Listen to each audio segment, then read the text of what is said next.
ప్రియులారా, ప్రార్థన చేసుకుందాం. పరిశుద్ధుడా, మీకే వందనాలు, స్తోత్రాలు. ఈ ప్రాతకాల ఆరాధనలో ప్రవేశించిన నాయన కుటుంబాలు, వారి బిడ్డలను నాయన మీరు ఆశీర్వదించండి. నాయన నీ సన్నిధి నిత్యము తండ్రి నాయన మాతో ఉంచుమని, నాయన వాక్య ధ్యానాల్లో పాల్గొంటున్న వారిని, వారి బిడ్డలను సకల ఆశీర్వాదాలతో నింపమని యేసు ప్రభు పరిశుద్ధ నామమున వేడుకొనుచున్నాం తండ్రి. ఆమేన్.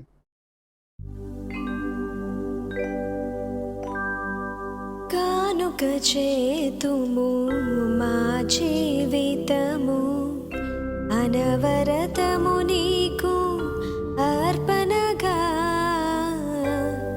కానుక చేతుము మా జీవితము, నదులు గిరులు పాడియు పంటలు, మైదానములు నీ దానములే. నదులు గిరులు పాడియు పంటలు, మైదానములు నీ దానములే. వందనములివే గైకొను దేవా, వందనములివే గైకొను దేవా. కానుక చేతుము మా జీవితము, రక్షణ పాత్ర దివికే తరలగా. భిక్షను సగితివి మా భాగ్యముగా, రక్షణ పాత్ర దివికే తరలగా. భిక్షను సగితివి మా భాగ్యముగా. ప్రతిగా నీకిలా ఏమి చెల్లింతుము, ప్రతిగా నీకిలా ఏమి చెల్లింతుము.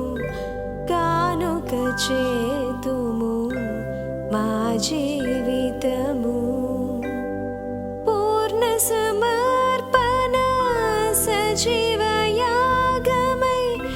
అర్పణ చేతుము నిర్మల ప్రభువా, పూర్ణ సమర్పణ సజీవ యాగమై.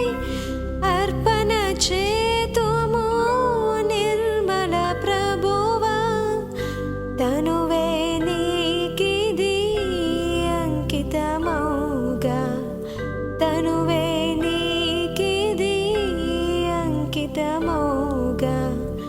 కానుక చేతుము మా జీవితము, నీ మందిరమున కొల్లగని దులన్ సమకూర్చెదము మా సంపదతో.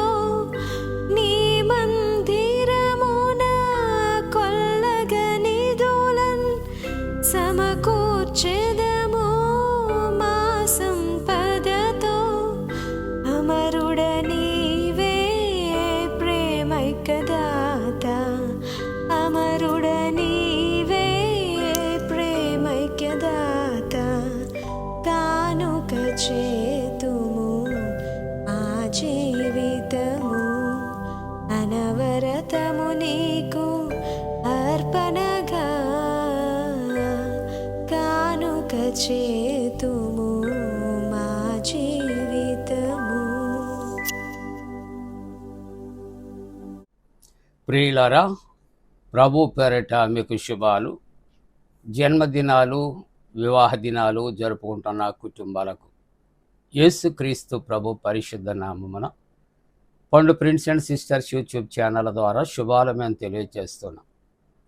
మంచిదండి, మీరంతా క్షేమంగా ఉన్నారు కదా. దేవునికి వందనాలు చెల్లిందాం. ఈ ప్రాతకాల ఆరాధన కొరకు ఏర్పాటు చేయబడిన పరిశుద్ధ లేఖనాన్ని కలిసి చదువుకుందాం. అందరము కూడా పరిశుద్ధ గ్రంథాలు తెరిచి పేతురు రాసిన మొదటి పత్రిక 1వ అధ్యాయము 19వ వచనాన్ని కలిసి చదువుకుందాం.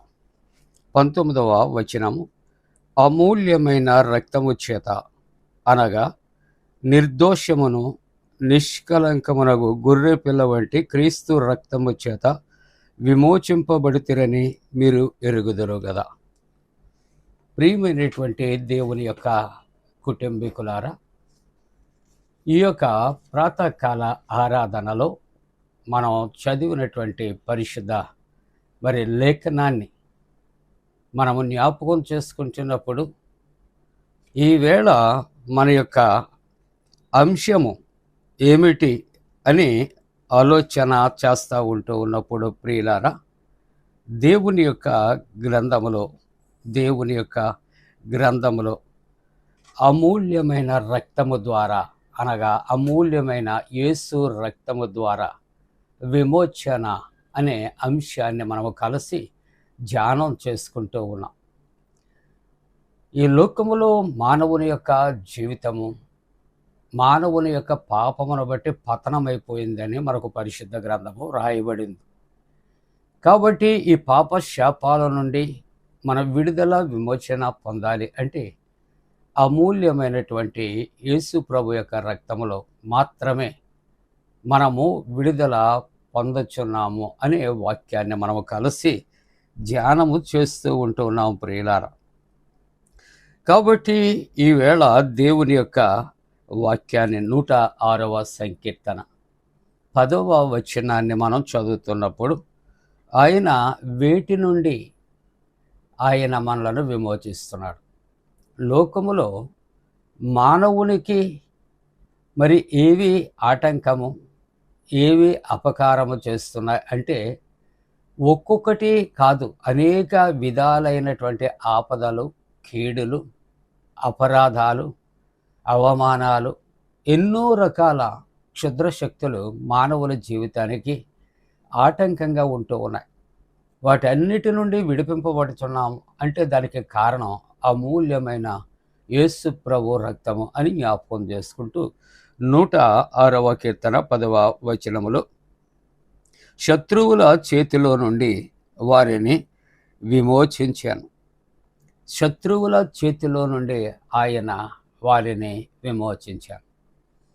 ఈ మాటలు శారీరకంగానూ ఆధ్యాత్మికంగా కూడా మనకు ఆలోచన కలుగు చేస్తూ ఉన్నది. ఐగుప్తి బానిసత్వములో ఉన్న ఇశ్రాయేలు ప్రజలను అనేక విధాల ప్రాణాపాయాల నుండి, ఆకలి దప్పికల నుండి, అలాగే శత్రువుల నుండి కూడా ప్రభు వారిని విమోచించుచున్నాడు అనే మాటలు ఇక్కడ జ్ఞాపకం చేస్తూ శత్రువుల చేతిలో నుండి వారిని విమోచించాను. ఇర్మియా గ్రంథములో 15వ అధ్యాయములో 21వ వచనములో, దుష్టుల చేత నుండి నిన్ను విడిపించి, ఇక్కడ బలాత్కారుల చేతిలో నుండి నిన్ను విమోచించదను.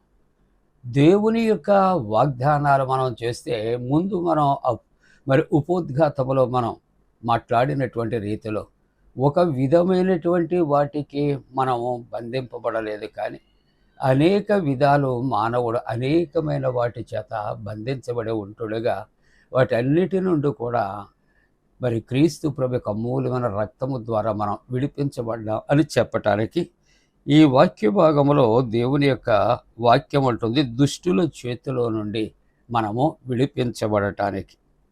అలాగే బలాత్కారుల చేతిలో నుండి నిన్ను నేను విమోచిస్తాను అంటున్నాడు. అంటే ఒకటి దుష్టుల చేతిలో నుండి విమోచన, బలాత్కారుల చేతిలో నుండి విమోచన మనకు దేవుని వలన, క్రీస్తు వలన, ఆయన రక్తము వలన కలుగుచూ ఉన్నది అని జ్ఞాపకం చేసుకుంటున్నాం. దేవుని యొక్క వాక్యంలో 25వ సంకీర్తన 22వ వచనములో, ఇక్కడ దేవా వారి బాధలన్నిటిలో నుండి వారిని విమోచించి ఉన్నావు. ఈ లోకములో మానవునికి ఒక విధమైన బాధ కాదు. ఇక్కడ మనకు లోకములో శత్రువులు మానవులు అయ్యుంటే మనకి పరమ శత్రువు మనకు ఎవరండి? దుష్టుడు. మీ విరోధియగు అపవాది లోకములో ఉన్నటువంటి ప్రతి వారికి విరోధిగా ఉంటున్నాడు. కాబట్టి ఇదిగో మీ విరోధియగు అపవాది ఎలాగుంటున్నాడు? గర్జించు సింహం వలె ఎవరిని మృంగుదనా అని తిరుగులాడుచూ ఉన్నాడు. కాబట్టి క్రీస్తు ప్రభు యొక్క రక్తము అటువంటి శత్రువు, విరోధి అయిన శత్రువు. అలాగే మానవునికేట ఇంకా ప్రధానమైన శత్రువు ఎవరు అంటే మరణము అని చెప్పబడుతుంది. మరణము అని శత్రువు నుండి కూడా యేసు రక్తం మనలను విమోచిస్తూ ఉన్నది అనే మాటలు పరిశుద్ధ గ్రంథము సెలవిస్తూ ఉంటూ ఉన్నది ప్రియులారా. చివరిగా తీతు మరియు పత్రిక 2వ అధ్యాయం 14వ వచనములో ఆయన సమస్తమైన దుర్నీతి నుండి మనలను విమోచించాడు. ప్రియ దేవుని బిడ్డలారా, ఈ ఉదయకాలపు ఆరాధనలు సమస్త విధములైన దుర్నీతి నుండి యేసు రక్తము మనలను విడుదల చేస్తూ ఉంటూ ఉన్నది. మరి ఒకసారి జ్ఞాపకం చేసుకుంటే శత్రువుల చేతిలో నుండి, అలాగే దుష్టుల చేతిలో నుండి, బలాత్కారుల చేతిలో నుండి, అంతేకాకుండా ఇక్కడ మరి బాధలు అన్నిటి నుండి, దుర్నీతి నుండి కూడా యేసు రక్తం మనలను విమోచిస్తున్నది. కాబట్టి ఆయన రక్తములో మనమందరము విడిపింపబడటానికి, విమోచించబడటానికి దేవుడు తన పరిశుద్ధాత్మకుడైన మనపై మెండుగా కుమ్మరించునుగాక. ఆమేన్. ప్రార్థన. పరిశుద్ధుడా, శక్తి కలిగిన మా దేవా, నీకు వందనాలు, స్తోత్రాలు. నీవిచ్చిన శ్రేష్టమైన వాక్యాన్ని మా కొరకు దీవించి, నీ శక్తి కలిగినటువంటి వాక్యము చేత నాయనా శక్తిహీనులమైనటువంటి మమ్ములను నీలో శక్తివంతులముగా సిద్ధపరచు నాయన. ప్రభువా, జన్మదినాలు, వివాహ దినాలు జరుపుకుంటున్న కుటుంబాలను ఆశీర్వదించి నాయనా, మరలా తండ్రి నాయనా, అనేకమైన స్థలాలలో కరోనా నాయన ప్రబలుతూ ఉంది. అది ఎవరికి ప్రమాదము కలుగుకుండునట్లు నాయన నీవే కనికరించి తప్పించమని, ఒకవేళ నాయన వాటికి గురి అయినటువంటి వ్యక్తులను స్వస్థపరిచి బలపరచమని ప్రార్థిస్తున్నా. అనేక రకాల పరీక్షలు రాస్తున్న బిడ్డలకు జయము కలుగుచ్చే ప్రభా. ఇదిగో తండ్రి, ఎంసెట్, నీట్ ఎగ్జామ్ రాసిన బిడ్డలకు జయము కలుగుచ్చే. డిఎస్సి కొరకు సిద్ధపడుచున్న బిడ్డల కొరకు ప్రభా, ఇదిగో తండ్రి, కాంపిటేటివ్ ఎగ్జామ్స్ రాస్తున్నటువంటి బిడ్డల కొరకు జయము దాయిచ్చే. గర్భిణీ స్త్రీలు సుఖ ప్రసవ కొరకు, వివాహ వ్యవస్థలో ప్రవేశించే బిడ్డలు నాయన మంచి నా ప్రభా వివాహ వ్యవస్థలో వారు ప్రవేశించగలుగునట్లు, సంతానము కొరకు ఎదురు చూస్తున్న కుటుంబాలు సత్సంతానము కలుగుచ్చేయమని ప్రార్థిస్తూ, ఎండల యొక్క తీవ్రత దూరపరిచి, ప్రకృతి వైపరీత్యాలు దూరపరచమని యేసు ప్రభు దివ్య నామమున వేడుకొనుచున్నాము తండ్రి. ఆమేన్. పరలోకమందున్న మా తండ్రి, నీ నామం పరిశుద్ధపరచబడునుగాక, నీ రాజ్యం వచ్చునుగాక, నీ చిత్తం పరలోకమందు నెరవేర్చినట్టు భూమి అందు నెరవేరునుగాక. మా దిన ఆహారం నేడు మాకు దయచే. మా ఎడల అపరాధం చేస్తున్న వారిని క్షమించిన ప్రకారముల అపరాధము క్షమించం. శోధనలోనికి తెక్క, కీడు నుండి తప్పించం. రాజ్యము, శక్తియు, మహిమ నిరంతరము నీవే ఉన్నవి. ఆమేన్. మన పరమ తండ్రి అయిన దేవుని యొక్క ప్రేమయు, ప్రభు అయిన యేసుక్రీస్తు ప్రభు కృపయు, పరిశుద్ధాత్మ యొక్క అన్యోన్య సహవాసము, ఆరాధనలో ఏకీభవించిన ప్రతి కుటుంబానికి తోడుగుండి సంరక్షించి కాపాడునుగాక. ఆమేన్.